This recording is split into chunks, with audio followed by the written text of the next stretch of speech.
আসসালামু আলাইকুম, সবাই কেমন আছেন? আশা করি সবাই খুব ভালো আছেন। জিসানমণি আলহামদুলিল্লাহ অনেক ভালো আছে। জিসানমণি মাত্র ঘুম থেকে উঠলো।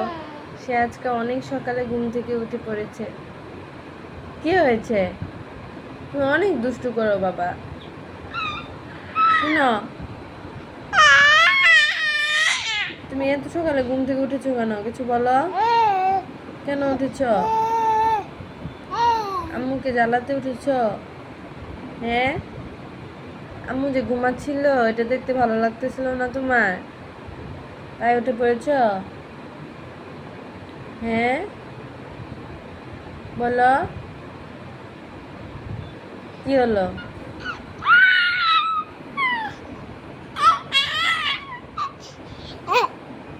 আম্মুকে জ্বালাইতে পেরে অনেক খুশি। হ্যাঁ, অনেক খুশি হয়েছে আম্মুকে জ্বালাতে পেরে। আচ্ছা,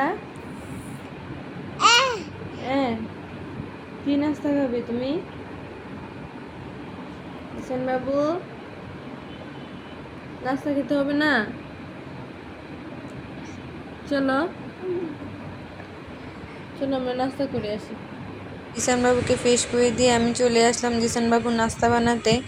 জিসান বাবুকে আমি প্রতিদিন সকালে বাদাম দিয়ে সুজি দিই, আর এদিকে সে হামাগুড়ি দিয়ে খেলা করছিল। তার কিন্তু বল অনেক বেশি পছন্দের, সে বল খেলতে অনেক পছন্দ করে। জিসান বাবু বল ব্যাট ছাড়া আর অন্য কোনো খেলনাই পছন্দ করে না। আর পুতুল তো সে একদমই পছন্দ করে না, পুতুল সে দেখতেই পারে না। এরপর আমি জিসান বাবুকে নাস্তা করিয়ে দিয়েছিলাম। এই যে বিল্লু এসে গিয়েছে। জিসানমণি, কি নাস্তা করলে? হ্যাঁ, জিসান সোনা, কি নাস্তা করছো? জিসানমণিকে খাওয়া দাওয়া করিয়ে আমি তার জামা কাপড় চেঞ্জ করে দিয়েছিলাম। এরপর তার সাথে একটু দুষ্টুমি করছিলাম। সে সারাদিন বাসায় একা একা থাকে, তো তাই আমি তার সাথে একটু দুষ্টুমি করি, তাকে সময় দেওয়ার চেষ্টা করি। কিন্তু বেচারার তো এখন ঘরে একদমই মন বসে না। সে জানালার গ্রিল ধরে দাঁড়িয়ে থাকে, সে বারান্দায় যেতে চায়, বাহিরে যেতে চায়। এরপর আমি জিসান বাবুকে একটু ঘুম পাড়িয়ে দিয়েছিলাম। আমি ঘুম পাড়িয়ে দিয়ে রান্না করতে চলে গিয়েছিলাম। জিসান বাবু ঘুম থেকে উঠলে তাকে আমি একটু কলা খাইয়ে দিচ্ছিলাম। জিসান বাবু ইদানিং এই ক্যাকটাসটাকে একদমই পছন্দ করে না, কিন্তু আজকে কি মনে করে যেন সে এই ক্যাকটাসটা দিয়ে খেলা করছিল। এই ক্যাকটাসটা দিয়ে সে খেলা করতে করতে ব্যথাও পেয়েছে, তার কপাল কেটে গিয়েছে এই ক্যাকটাস দিয়ে। এরপর আমি জিসান বাবুকে কলা খাইয়ে দিয়ে তাকে গোসল করিয়ে দিচ্ছিলাম। আমি সবসময় জিসান বাবুকে গোসল করানোর আগেই কলা খাওয়াই, না হলে দেখা যায় যে সারা শরীর একদম আঠা হয়ে যায়। কিন্তু জিসান বাবু গোসল করে ফেলেছে। সে একবার টাওয়াল পেঁচিয়ে একটা টুবলার মতো বসেছিল। পচা টুবলু, এই পচা টুবলু, পড়ে যাবি তো। গোসল শেষ টুবলু? এরপর আমি জিসান বাবুকে রেডি করিয়ে দিলাম। আর জিসান বাবু তো এখন নিজে নিজেই সেই গ্রিলে ধরে দাঁড়িয়ে থাকে। সে এখন মহাপণ্ডিত হয়ে গিয়েছে, সুযোগ পেলেই সে গ্রিল ধরে দাঁড়িয়ে থাকতে চায়। এই যে জিসান, এদিকে এসো, এসো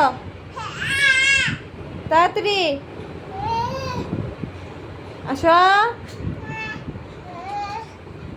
কি হলো বাবু?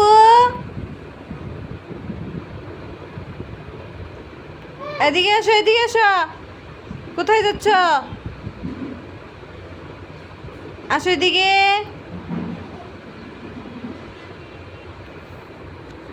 বাতাস দিচ্ছ? দাও দাও। গরম। হুম হুম অনেক গরম। হ্যাঁ, চিল্লু করছো কেন আবার? জিসান বাবু খেলা করছিল। এরপর আমি তাকে ঘুম পাড়ানোর জন্য অনেক চেষ্টা করছিলাম, কিন্তু সে কিছুতেই ঘুমাচ্ছিল না। এরপর যখন সে ক্যাকটাসটা দিয়ে খেলা করে, তখন সে ক্যাকটাস দিয়ে বাড়ি খায় তার কপালে। তখন তার কপালটা কেটে যায়, একটু রক্তও বেরিয়েছিল।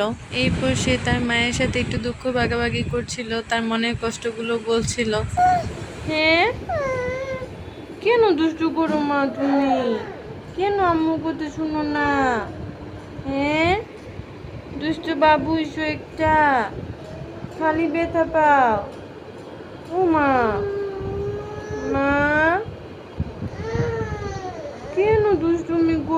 তুমি যে ব্যথা পেয়েছো? হ্যাঁ, আজকে 2বার ব্যথা পেলে তুমি।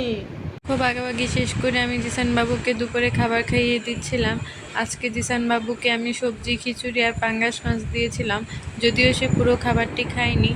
এরপর তাকে ঘুম পাড়িয়ে দিয়েছিলাম। এই ছিল আমাদের মা ছেলের আজকের দিনটি। আপনারা সবাই ভালো থাকবেন, সুস্থ থাকবেন। আল্লাহ হাফেজ। দেখা হবে নতুন একটি ভিডিও।